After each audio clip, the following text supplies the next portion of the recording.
Vamos começar. Essa é a Anatomia do Sucesso, a nossa série que destrincha as estratégias por trás das maiores empresas do planeta. E hoje, o nosso foco é a Apple. A grande pergunta é: como uma empresa que nasceu numa garagem se transforma num verdadeiro ícone cultural? Olha, o segredo não está no que eles vendem, viu? Está no significado que eles conseguiram construir. É isso que a gente vai entender hoje, passo a passo. Olha só essa pergunta. Você quer vender água com açúcar para o resto da vida ou quer mudar o mundo? Foi isso que o Steve Jobs perguntou para um executivo da Pepsi. E essa frase, ela resume tudo. A Apple nunca foi sobre vender tecnologia. Foi sobre vender um propósito. É sobre a ideia de mudar o mundo e não simplesmente te vender um produto. E essa é a lição fundamental que a gente vai desconstruir agora. Então, vamos lá. Vamos para o comecinho de tudo, a gênese. Para a gente entender a Apple de verdade, não adianta só olhar para o que aconteceu. O fundamental é entender o porquê. Por que a base deles foi tão poderosa logo de cara. A gente está falando de 1976.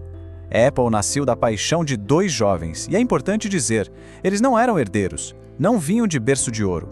Jobs e Wozniak vieram de famílias de trabalhadores, e isso é absolutamente crucial.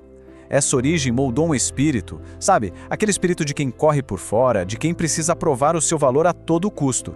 E essa característica marcou a empresa para sempre. E aqui, bem aqui, está a chave do sucesso inicial deles. É como se a Apple fosse um cérebro, sabe? De um lado, o hemisfério direito, a visão, a criatividade, a narrativa do Jobs.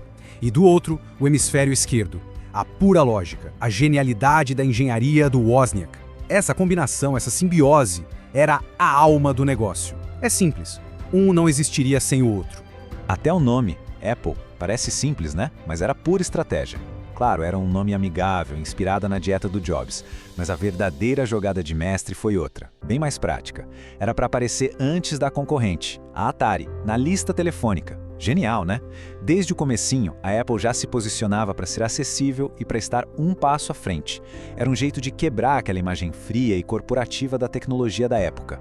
Mas, como em toda grande história, toda tese encontra a sua antítese. Aquele sucesso inicial da Apple acabou gerando um conflito interno, um conflito que, olha, quase destruiu a empresa. Vamos entender agora como o visionário foi expulso do seu próprio reino.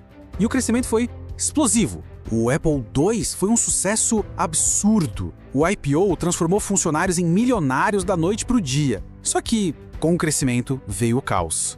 E aí a grande ironia do destino. Em 1985, Steve Jobs foi expulso da própria Apple. E expulso por quem? Pelo John Sculley, aquele executivo da Pepsi que ele mesmo trouxe para a empresa com aquela pergunta famosa sobre vender água com açúcar. Inacreditável. E o que a gente aprende com esse período? A lição é muito clara. Visão sem governança gera caos. Por outro lado, governança sem visão gera estagnação. E a Apple estava prestes a sentir, na própria pele, o preço amargo da estagnação. Sem o Jobs, a Apple, ela perdeu a alma. Virou só mais uma empresa de computadores, perdida sem foco nenhum. A situação foi ficando cada vez pior, até que, em 1997, o cenário era desolador. A empresa estava, pasmem, apenas 90 dias da falência. 90 dias. E aí a gente chega na síntese. A ideia original da Apple, a tese, encontrou seu oposto, a sua antítese, no fracasso. E foi a fusão desses dois momentos que criou a gigante que a gente conhece hoje. Uma empresa que finalmente aprendeu a arquitetar significado. Pensa bem, qual foi a primeira jogada do Jobs quando ele voltou? Não foi lançar um produto, foi lançar uma campanha. Think different. Pense diferente. Ele não mostrou um computador. Ele mostrou rostos de gênios, de rebeldes, de visionários. A mensagem era cristalina. A Apple não é para todo mundo. É para quem ousa pensar diferente. Ele não estava vendendo um aparelho, ele estava vendendo um ideal. Aí entra em cena Johnny Ive, o gênio do design. E com ele, a Apple para de vender produtos e passa a criar experiências. Do iMac colorido, que era um objeto de desejo, até o iPod e o iPhone, o objetivo era sempre o mesmo: simplicidade radical. A ideia era eliminar qualquer esforço por parte de quem usa. Cada clique, cada toque, tudo tinha que ser tão intuitivo que usar o produto se tornava um prazer, dava uma sensação de poder, de controle.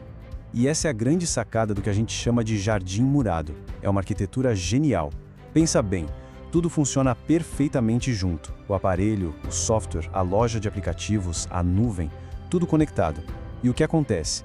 Sair desse ecossistema se torna difícil, se torna custoso. A Apple não cria apenas clientes fiéis, ela faz com que a marca se torne parte da identidade das pessoas. Ok, a história é fascinante, sem dúvida. Mas a pergunta que fica é, como a gente pode aplicar isso hoje no nosso dia a dia? A boa notícia é que esses princípios da Apple não valem só para gigantes de tecnologia, não. Eles são universais e podem sim ser aplicados em qualquer escala. Então vamos traduzir essa filosofia em ações práticas. Primeiro ponto, defina o seu porquê de forma curta e poderosa. Segundo, facilite a vida de quem consome seu produto ou serviço. Elimine qualquer obstáculo, qualquer atrito. Terceiro, crie uma identidade tão forte que as pessoas queiram fazer parte daquilo. Quarto ponto, tenha a coragem de cortar o que não é essencial. Exatamente como Jobs fez quando voltou para a Apple. E por último, encante em cada detalhe. Desde o primeiro contato até o pós-venda. Cada momento importa. Vamos ver como isso funciona na prática, num negócio pequeno. Imagina um estúdio criativo. O porquê deles pode ser transformamos ideias em sinais que as pessoas amam. Para reduzir o atrito, eles podem automatizar agendamentos e pagamentos. Para criar pertencimento, eles criam um kit digital de cliente parceiro com um selo para usar nas redes sociais. E para limpar as ofertas, eles eliminam 30% dos serviços que dão pouco à margem. Viu só? São ações pequenas, inspiradas numa gigante, mas com potencial de impacto enorme. Afinal, o que transforma um produto em um símbolo cultural? A história da Apple nos dá a resposta. É uma obsessão quase fanática pelo propósito. É um design impecável que busca a simplicidade e a criação de experiências que as pessoas trazem para dentro das suas próprias identidades. No fim das contas, nunca foi sobre tecnologia. Sempre foi sobre significado. Se você quer transformar seu negócio com estratégias testadas em grandes empresas e edificar sua carreira, torne-se agora um membro da comunidade Como Faz Isso em comofazIsso.com. Lá você terá acesso a conteúdos premium, mentorias e ferramentas exclusivas. Inscreva-se agora e assista aos outros episódios da série A Anatomia do Sucesso.